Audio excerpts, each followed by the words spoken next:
A lot of other things that people are unaware of is that 85% of pediatric medications are actually off-label.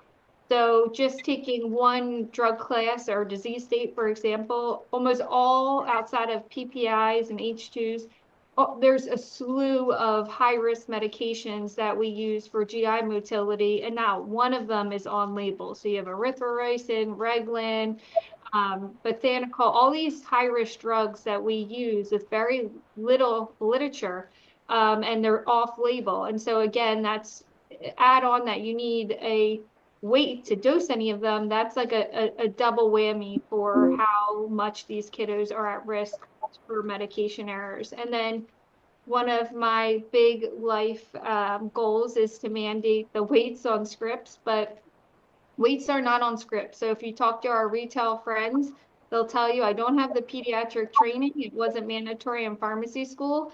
I also don't have the child's weight, so I blindly just fill whatever the pediatrician writes. And so that is really, after peeling back the layers as the founder, it was a glaring population health issue that needed to be solved for. And obviously we're just scratching the surface on getting to hopefully decrease that 31% of medication errors.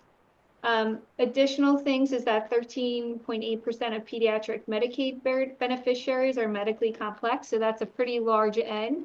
And that complex pediatric patients drive upwards of 42% of hospitalizations. So those are all facts that a lot of people aren't aware of, but really is our why behind our mission.